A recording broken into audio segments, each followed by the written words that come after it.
God will not give you what you don't want to know. God is such a gentleman. He will not give you what you don't want to know. He will not tell you information. He won't give you something that you don't want to know. And people be wondering why people are more gifted, can talk to God better, or can reach God better.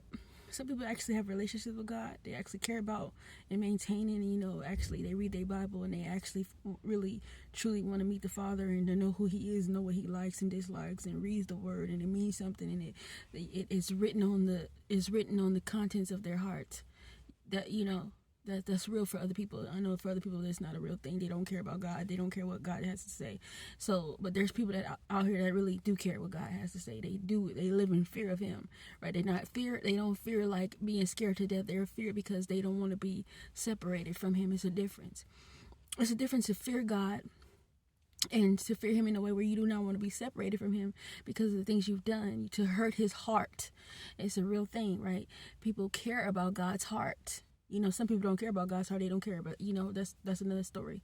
But what I want to say is you should be always glad to want to get close to God, to the facts where you care about what you do on a daily basis, what goes in and out of your heart and in and out of your mind, and you should be writing it down and jotting it down, and cohabitating with God and working seriously with God on my ears ringing, working seriously with God on how you should be maneuvering out through your life. You should care about the thoughts that are coming in and out, the things that go in and out of your heart, the ways you do things, so you can work in a way to make yourself better and make God proud of you, right? Your desire should be to please Him, to always please God, right?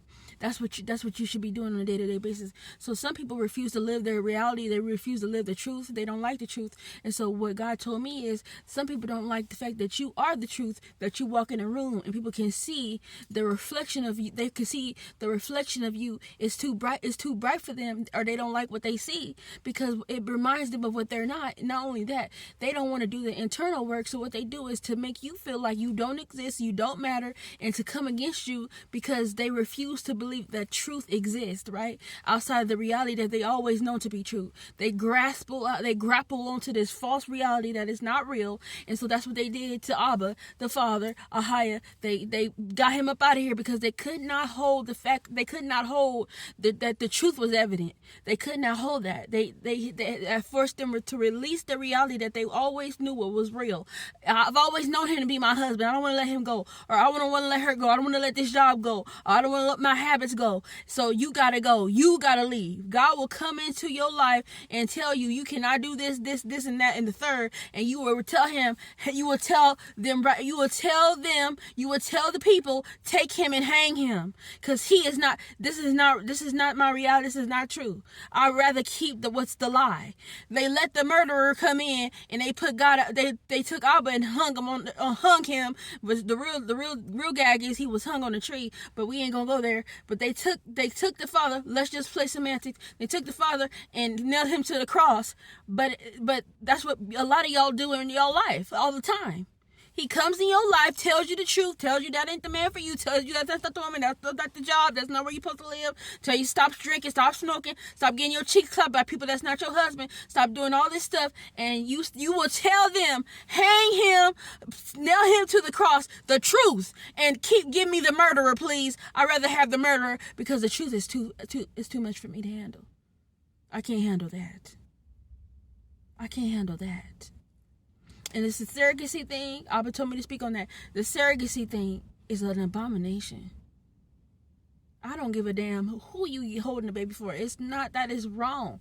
You are entering into generational dominations that you should not be a part of because you are holding something that's sacred and valuable. If God didn't give you a kid, because maybe you are not right. Maybe you are not right.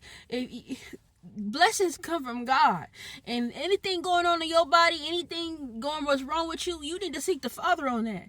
And there may be a reason why you can't have no kids, and God did not bless you with it. And it's not always science and oh well, something going in my body. You need to go seek the Father on that. A lot of the stuff that's going on is because you are not well in the spiritual realm. There is something in the spiritual realm holding you from being able to have a kid, and I'm sorry, it's the truth. All the endometriosis and all, you have marine spirits and things going on in you because you are having sex with people that are not your husband. That God didn't ordain. It could be a number of things. People don't want to know the truth. They don't want to hear that. Oh, it's a science thing. And it could be things that you're doing to your body. You are neglecting and abusing your body. Could be that too. But a lot of the things fall on you. Abba don't do evil to us. We do it by our own hands. This is in the word. So that's why I said, and this is the thing. You going in and letting somebody else hold your baby and hold your kid, and the gay couple, that's wrong. Wrong. Man and man should not be having no baby. And that is not your baby. It's not. Wrong. Abomination. And it's the truth. And you can be mad if you want to. You ain't got to be my friend. I don't got to like you anyway. I'm always by myself. So I can say whatever I want to say. I don't need no friends. That's fine with me. That's the thing about having no friends and not caring about what people think about you. I don't need your validation. I don't need you to do nothing for me. Guess what? I'm homeless in my car and I was paid my bills. So if a job decided to fire me, I'll be just fine. I'll be just fine. Because I was going to take care of me. Do you know how this goes? I can tell the truth because I'm not scared of no contract getting ended. Because Abba going to take care of me. I'm going to make my way. I am. And I'm going to be just fine. Because I love Abba more than I love anything and anybody. And I can lose it all. I've already done that. And I know right where I'm going to go. Right back with the Father. I've already lost it all. A lot of y'all can't lose it all. And still love God. Excuse me. A lot of y'all can't lose it all and still love God. A lot of y'all can't lose it all and still love God. You are phonies.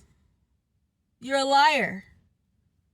If God took everything away from you, you would turn on him. You'd be having somebody, you'd be sucking somebody's, and you'd be having sex every day just to cure your pain. You'd be smoking whatever. You'd be doing everything you need to do. You'd be living in fear and anxiety to get right back where you were always at because you live in fear, you live in anxiety, and you love the Baphomet. You love to bow down to Satan. That's what you do every day. A lot of y'all not real with it, and I was tired of the phonies and fakes, and he's putting his real people out there, as an example of how it's supposed to look. And a lot of y'all are not qualified to have a mic in or be speaking. But you look down on me because I'm homeless in my car, but I know the Father more than you will ever know him in this lifetime and the next, because you refuse to know the truth and or tell the truth, and it's the truth. You couldn't do what I do if you wanted to. You couldn't say what I say. And there's no copying me, complicating me, or making an artificial part of me or whatever y'all like to do. Y'all like to be fake and steal people's stuff. You can't do that to me because the things I'm going to say out of my mouth you would never say. You could never say it because you ain't never been through it. You don't know what it feels like. You don't know what it tastes like. You don't know what it sees like. You don't know nothing about what I've done because you ain't never been in my shoes or walked a mile in them. So you can't. And what's it called? You cannot, I know the word. You cannot make false what's real, right? You cannot mimic what you've never endured or had or done. It's not possible or plausible either. But this is the thing. A lot of y'all are frauds, and I'm just letting you know what the Father feels about you. Frauds, fraudulent and performative. All y'all be lying, and you be having tears in your eyes and still be lying. That's what Abba said. Abba said, just fake and phony. He knows the truth about you. That's all.